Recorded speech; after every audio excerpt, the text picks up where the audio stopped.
Hey folks, welcome back to the channel. And if this is your first time here, I surely appreciate you stopping in. Hey, this morning guys, we're gonna first and foremost, let's just start here. It's sad that every year I have to do one of these segments. I never do a full video on it, but we're gonna touch on this. The phone starts ringing out the walls, rumors start spreading because the YouTube videos aren't being posted as much, if you will, because it's habitat season, and believe it or not, we're busy. So rumors start flying that we have been sold out, merged with other companies, not doing YouTube anymore, you know. So on one hand, I guess it's good that people are talking, right? But on the other hand, it happens every year. So to debunk anything that you've heard out there, no, we haven't sold out. No, I haven't merged with anybody else. And yes, we are extremely busy. So with that being said, appreciate everyone, all the positive that has come the last couple of months. Great client trips, 30 some days on the road last month in March, and 25 working days, client working days. So a bunch of designs and a bunch of build days. I actually built 2 properties that I had designed previously. And Mark and I, with Promised Land Tree Service there, put some time in on some properties and turn them into what we believe are going to be some powerhouse properties here in the future. So congratulations to those clients, and best of luck in the future as we kind of grow together, right? So this video here, guys, this morning, let's just dive into this one. This is a kind of a yearly video, and I think it's a topic that everybody wants they want that answer to, right? And I don't know if there's a perfect answer. I really don't. We're going to do a really in-depth deep dive with some other people, such as Brad Harper's going to be in camp here throughout the spring and summer, and of course again in the fall. And we're going to ask Brad some questions, right? Like, because of dirt, region, stuff like that, what is the best food plotting system, no-till food plotting system, or food plotting system in general? This system here, guys, is one that I want to share with you because it's one that we've been using for many years, and it's this farm, hence one of the reasons we bought it right here in central Kentucky, is horrible dirt. So if I can, you know, one of my goals was, I guess, if I can change the dirt and the profile here and have soil and not dirt, I really believe anybody can. And it's been a struggle, don't get me wrong, but it was something that I wanted to take on to see just exactly this soil condition, what exactly I could bring to the surface. So the topic here, right, is the best 2025 no-till food plotting system. What do I feel that best no-till approach really is? And like I said, guys, we had a blend that was with a gentleman out of the Upper Peninsula of Michigan, John Comp with Northwoods Whitetails. We no longer have that blend. John decided not to carry this blend anymore. So we are working on, you know, looking at other options and maybe trying to have someone else blend it for us or help folks understand what you need in there, because it's a great blend. So there was some, you know, reasons for that. Some folks don't believe in no-tilling. So if you don't believe in it, you can't sell it, right? Kind of thing. So it's a huge piece of what we believe works and what everybody should be focusing on. But it's very strategic. You have to believe in the system before you dive in. It's not just a, no, you're going to grab the disc every year and go out and disc a food plot once or twice a year and plant the conventional way of farming or food plotting. It's not that system. You have to understand the system, and to be honest with you, the problem with it is there's no one hat fits all. I really believe that. So in other words, folks might not have to use chemical. The other folks, such as myself, we have to use chemical until you get to a certain point. There's similar blends out there, guys, that they promote, and some of that work, and ones we're going to touch on here to use until maybe we ever do bring the blend back out and available through us. But there's some folks that'll tell you don't use chemical, and then you know you just have to crimp. And I think that kind of I don't want to say it's not the truth, because there's a meaning behind it, but it's not a one hat fits all. So first and foremost, the easiest way to start this is to make sure that your fall blend from last year or this fall is heavy in cereal rye, not annual ryegrass, not annual rye, cereal rye, right? So that we talk about winter rye, cereal rye, cover crop rye, making sure that is planted really strong last fall. The reason for that is, guys, is you can't get on the dirt soon enough in the spring to beat that growth and that regen, if you will, from that rye going into the spring of the year to be ready for your spring and summer planting. So it has to be put in there last fall. But can you do it if you don't have rye from last year? Absolutely. So if you do, let's just start it there. If you do have rye from last fall, this is the system.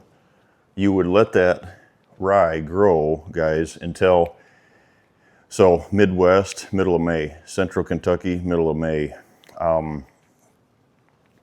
Maybe it's the end of May in Michigan or Wisconsin. Down south, southeast, maybe you're able to start this process in April.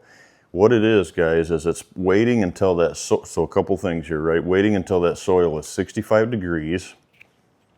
So we know that we don't have another killing frost coming. So if you question it, look ahead, look at that 10-day or 14-day weather, and look ahead to make sure we're not going to plant. The blend is going to germinate, and then we're going to kill it. It's not what we want, right? So 65 degrees is a starting point. We start looking at, are we drilling or are we broadcasting, right? So we are shooting for, so let's finish this one here, 65 degrees, guys, and then you're also looking for that stand of rye to be the most mature it possibly can without creating a hard seed. So in other words, it's in the dough stage, right?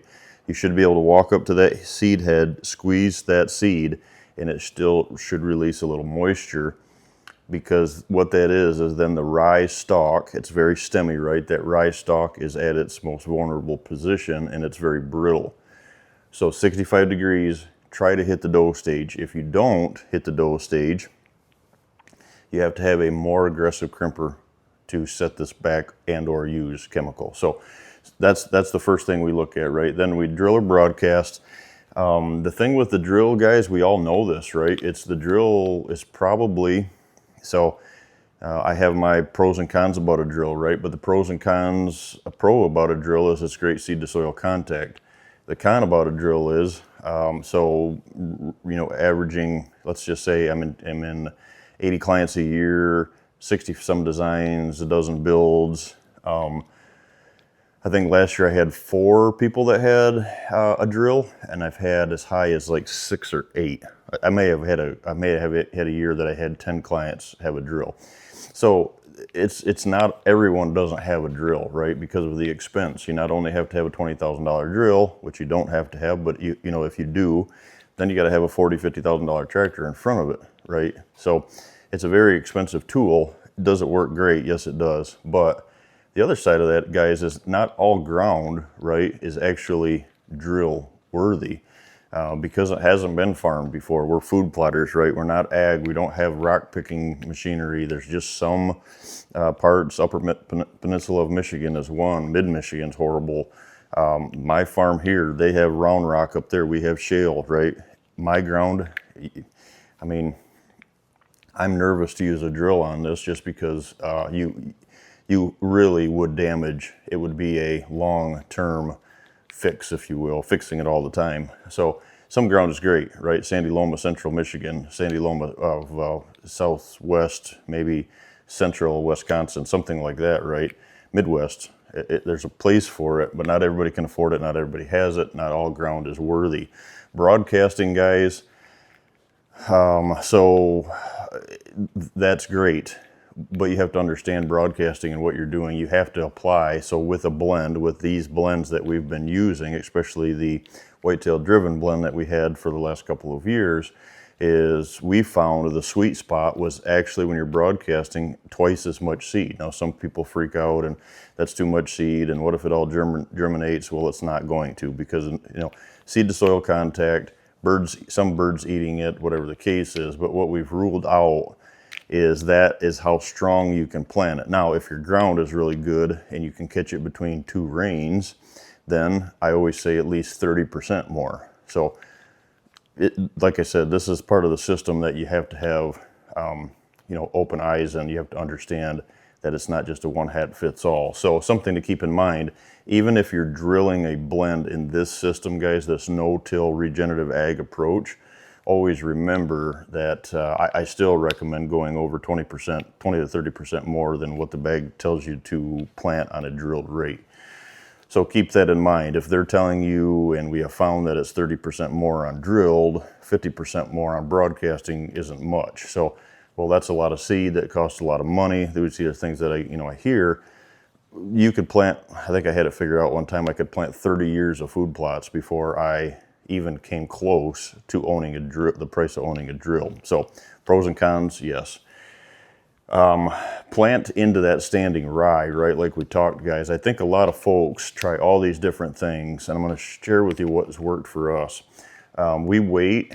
Last year was a perfect example. I had to leave on client trips, and I knew when I left I was a couple of weeks, probably a week or so before that was in the perfect dose stage, and I had to leave, so I had to plant early. So I planted, and I have a very aggressive crimper, crimped that down, and some of it stood back up, but I elected to use herbicide because I knew some of it was going to stand back up.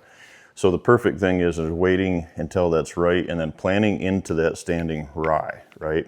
So some folks have tried to crimp it first, and then with a drill into it.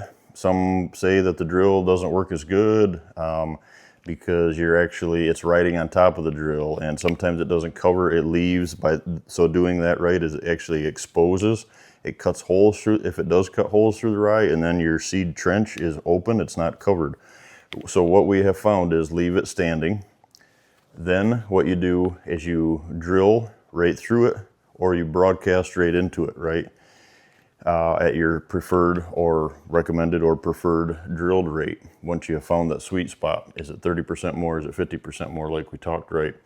Then what you do is you crimp. So there's 2 things that we have tried, and they both work. Some folks will tell you after you plant, you don't initially crimp the rye. You're going to knock some of it down. If you're going to broadcast, I would highly recommend crimping and spraying right after you plant. Reason is you're using your crimper as a cultipacker.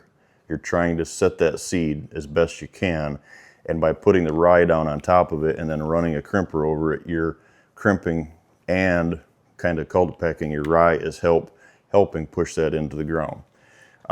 So if you're drilling, the option that you have is you can let that mature, that new seed mature for a couple of weeks, and then crimp. So folks think that you're going to damage the beans and sorghum and stuff that starts coming. And it's so pliable at that point, guys, you could run it over with a tire and a lot of it'll stand right back up. Yes, the paddles of the crimper hit it. So I've tried it both, and it works, but I broadcast, right? I don't have a drill, just like a lot of you. And so I haven't seen that as much as someone else probably that has a drill and a crimper and has waited until that matures.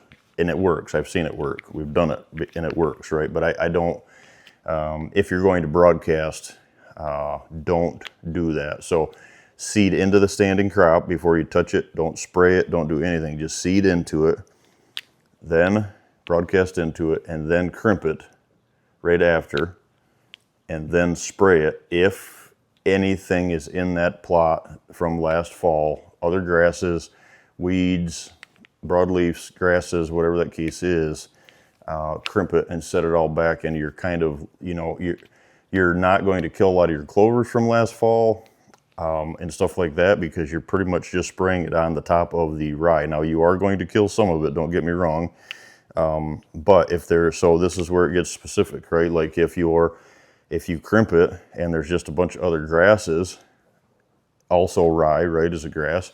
If you crimp it, then you could just use clethodim, so you wouldn't hurt your clover, right? We've done that, works great. If there's grasses and broadleaf, then you want to use your glyphosate, right? So 2 quarts per acre. So that's kind of what you look at, right? You just kind of, each one, mine's going to be different than yours. Some of the stuff I'm doing here, a lot of folks can do it the same way. So just keep that open mind, right, guys? And feel free to reach out or email and ask questions, because I've tried everything on it, and we've kind of got it narrowed down here. So the big point here, just touch on that again, guys, right, is crimp right after you're going. If you're running a broadcast, crimp right after that, then spray. If you're going to drill, you can let the seed mature and then crimp. And what that does, it helps the seed have a chance, the new seed have a chance to come up through that rye thatch, if you will, a little quicker. I personally haven't had that problem of it not. Then we look at the application of adding liquid lime and fertilizers, calcium, etc. Before this whole system starts, right, I think, guys, it's very knowledgeable. I think everybody understands the process. You should know your soil conditions, and how you know your soil condition and your health, right? A lot of that goes back to having a good soil sample. Highly recommend reaching out to Harper Growing Solutions. Reach out to Brad and the girls at the office. They will get you the right forms, send it to them.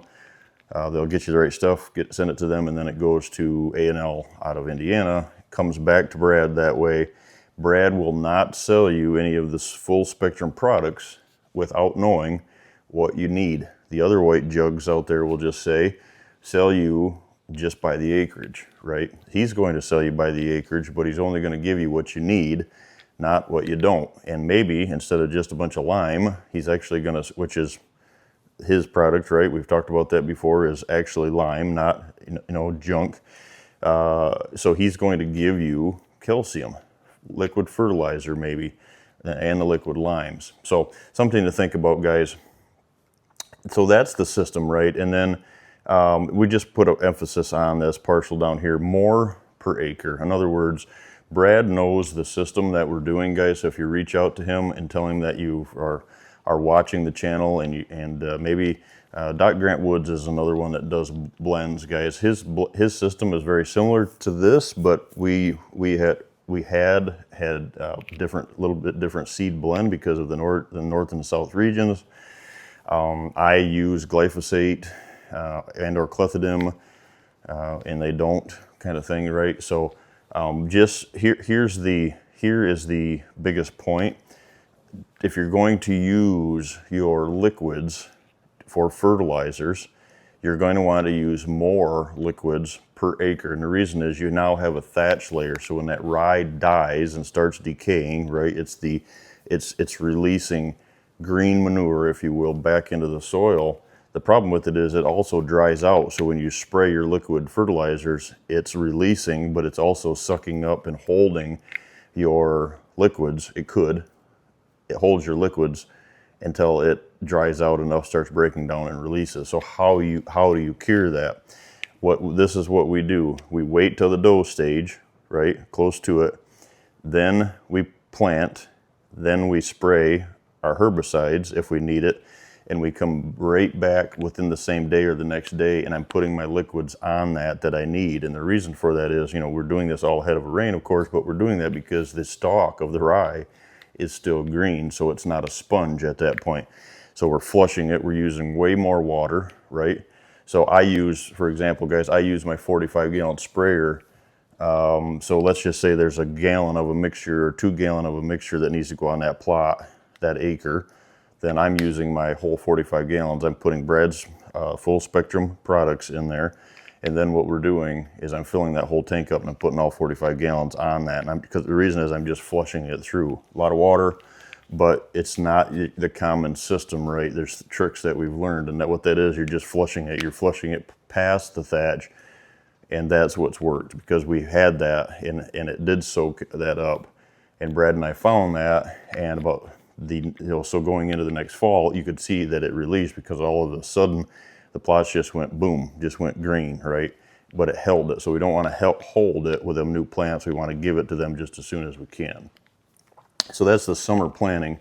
The fall side of it, guys, then we let this portion grow, the summer blend. You're going to let your blends grow all summer. You don't do anything to them. You don't mow them. You don't spray them. You don't maintain them. You just let them go because it's a bulk of food. So there's sorghums, there's beans. It's just loaded with a whole bunch, clovers, right? Loaded with a whole bunch of food. Then what you do, guys, is you're real honest with yourself as you start looking at what you've got. Do you have a good stand? Did some grasses come in because your thatch layer isn't as good yet as it can be or should be? Where are we at? So getting a mindset wrapped around, am I going to have to use chemicals or not? So what you start looking for is, where are you at in the country? Midwest, right? Here in central Kentucky, we're looking at the end of August, 1st of September. And then this could go in the end of the, in the southeast, it could be all the way into October, right? So fit this per your region. And then here we go again, right? Drilling or broadcasting. Remember, if you're going to drill, use at least 20% more on a fall blend. So now we're focusing more on the bulk, right? This is kind of a soil building process, right? In a little food. And this is our bulk summer or our fall food that we're looking at. So we look, right? Do we have a drill or not? If you have a drill, at least go 20% more. Your brassicas, your rye, more clover, stuff like that. That's in those fall blends. If you're broadcasting, you're gonna add about twice as much more again. You're gonna add about twice as much more seed.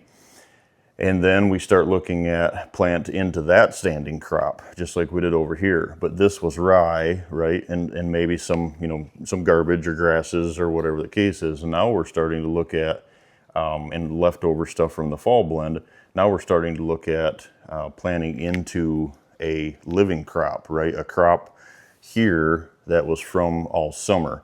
So that's going to be tall, right? It's jagged. It's got sorghums. It's a soil building process, right? So it's got all kinds of stuff in it. Short, tall, medium canopies. So you plant then right into that. If you drill, you're going to drill right into it. If there's no other competition and it's a very, very strong looking plot with not a lot of weeds or grasses, right? You just drill into it. That's it. Then you just let it ride. You don't crimp and you don't spray. And the reason for that is, guys, when you use a crimper, that crimper is for termination. So we terminate, and then sometimes, like I said, if you need it, you use the herbicides.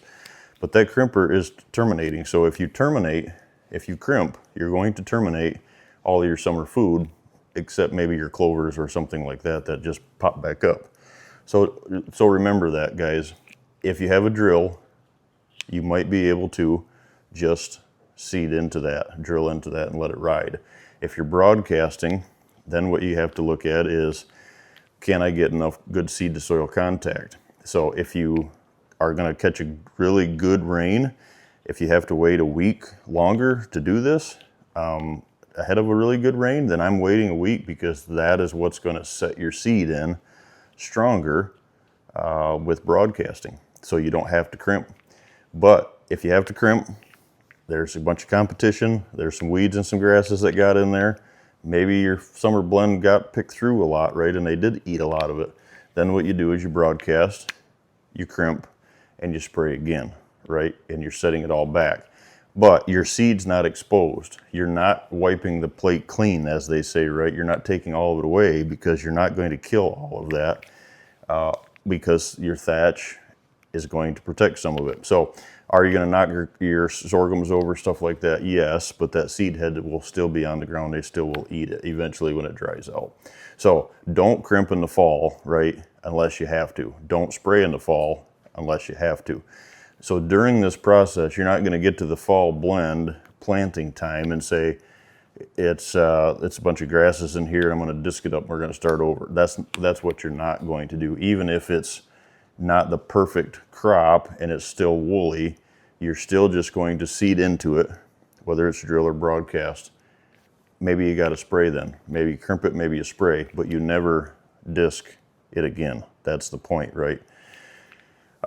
So that's where a lot of folks go wrong. It is somewhere in this process they feel it failed, and they get the disc and they lightly disc it to incorporate the seed, and it doesn't work. You start the process all over again. As soon as you hook to that disc, this process starts over. You won't catch it. You have to trust in it, guys. Let it ride, let it run.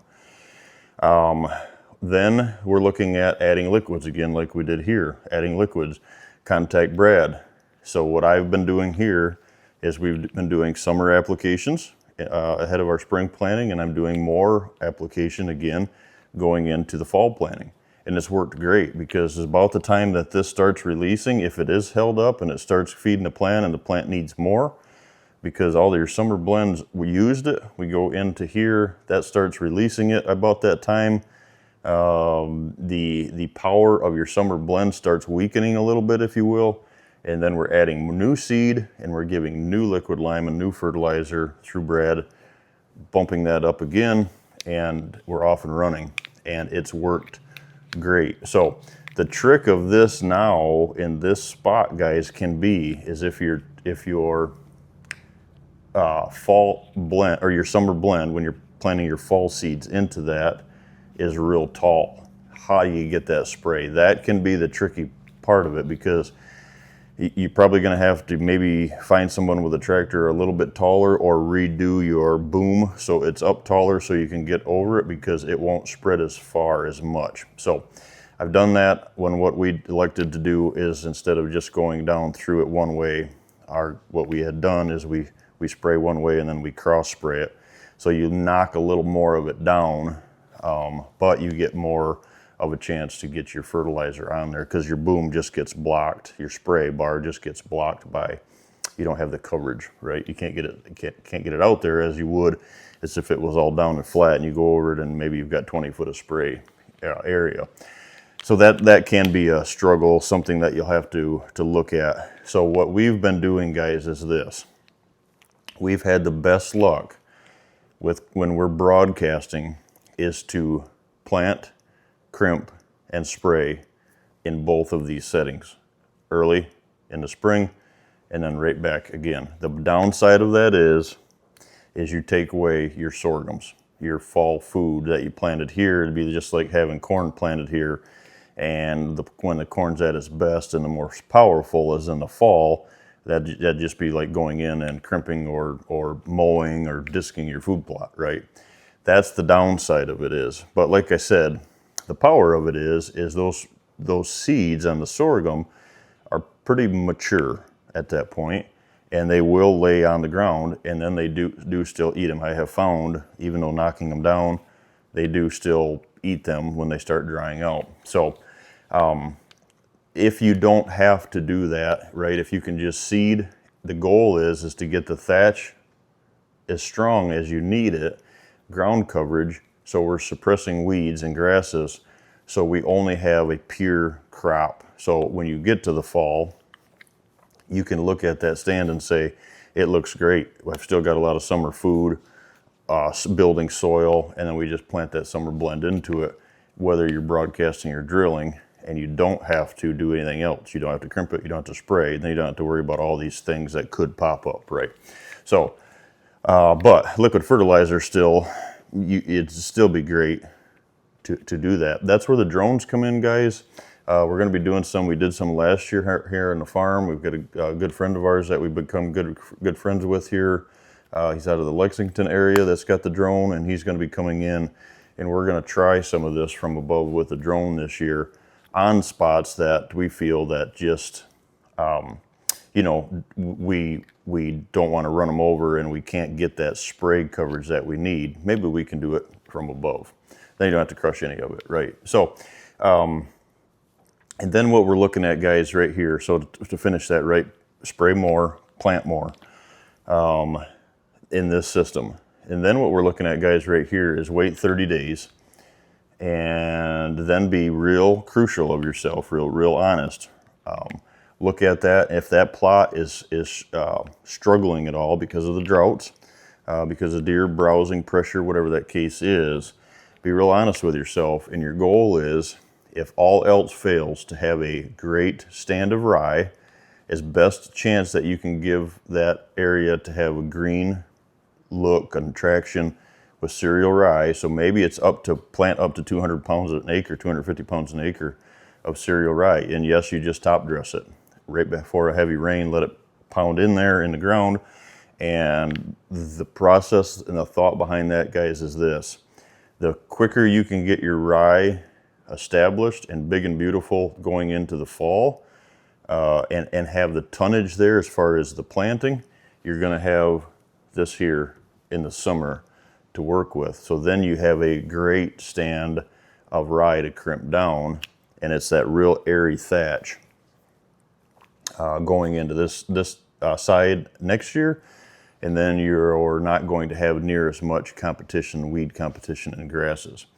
So there is a product out there, guys. Reach out to Brad, let him know that this process that we're talking about, quiz him about a product out there that's called Meltdown, and start looking at if you need that. At some point in this process, when you get so much thatch on the ground, if we don't have a good growing season where it's warm, cools down, gets some rain, gets hot again, and we don't start this decaying process, if you will, right? And it's all just dry, nothing decays.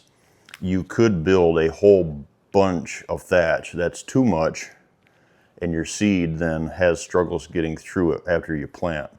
So something to reach out to is ask Brad about this Meltdown product, or these supercharged decaying processes out there that are out there, and Brad's has one that he's working on, and you spray it on the thatch, guys, and it helps eat that away. We don't want to eat all of it away, but it helps decaying. For example, I'll see if I can find you some pictures, but mine last couple of years, everybody's struggling with the drought, right? Now I don't struggle with the drought as much because it's covered up, but at some point we all need water. So even we struggled the last few years, just not having the best plots that we could, because we're still growing, we're building soil, and then we didn't have that rain to help that decay, right? Get decaying.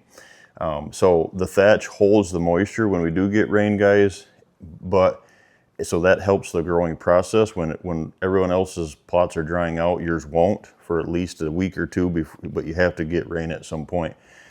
But when you spray that on there, guys, that Meltdown product, or that decaying, supercharged decaying process, what that does is it kicks it into overdrive, and it kind of starts decaying it, and it starts falling apart quicker and spreads it apart. It's a product that they actually put on corn stubble when you're no-till drilling in a field, cornfield.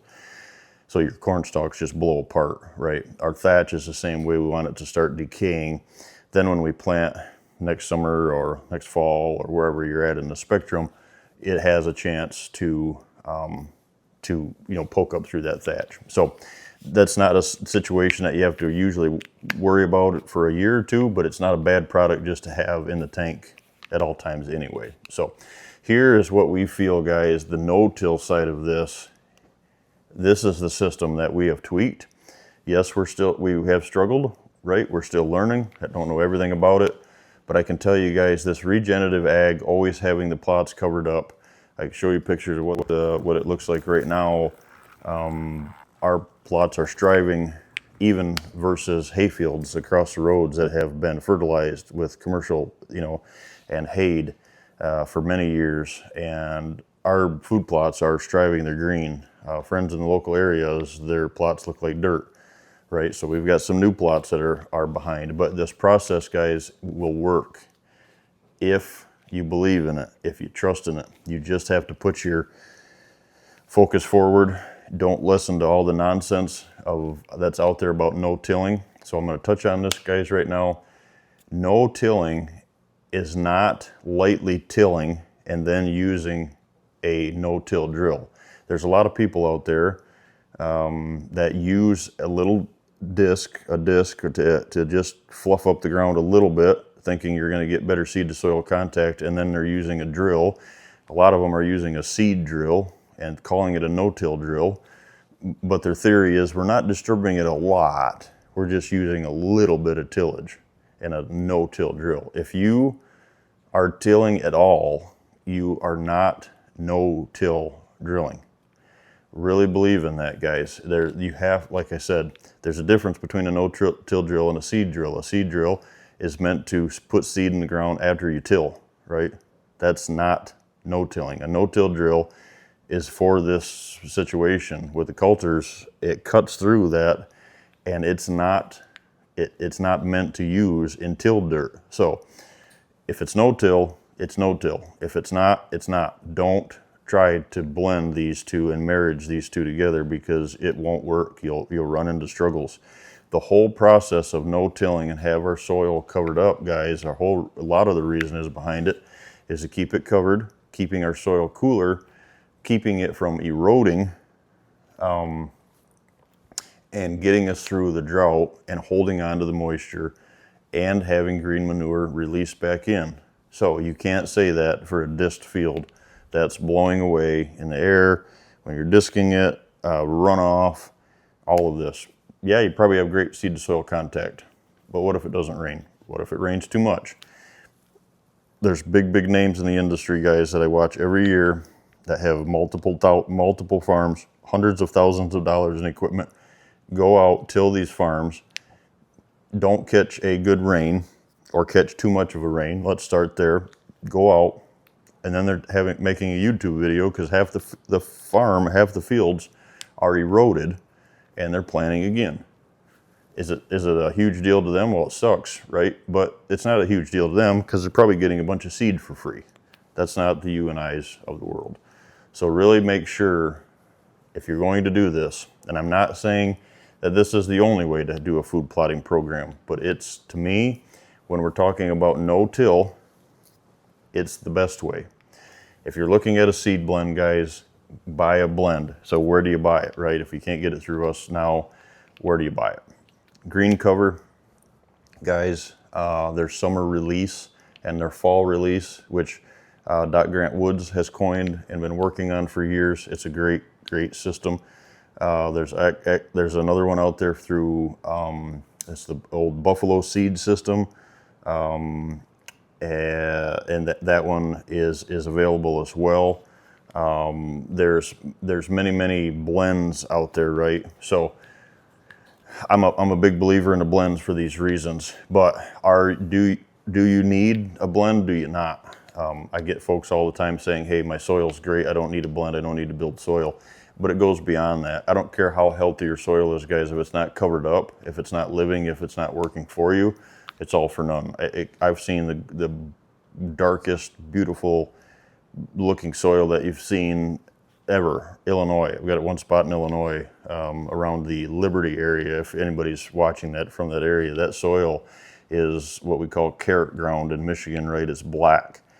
But here's the deal. If it's not covered up and it's hot and it's not working for you, I don't care how black it is, it's unhealthy. Hot soil is not healthy soil. So that's where this whole system comes in. So, take a minute, guys, reach out to Brad. Highly recommend reaching out to Brad Harper Growing Solutions, and let him educate you on the things that I can't educate you on. I can just educate you on what we have succeeded with, failed with, what's working, what's not.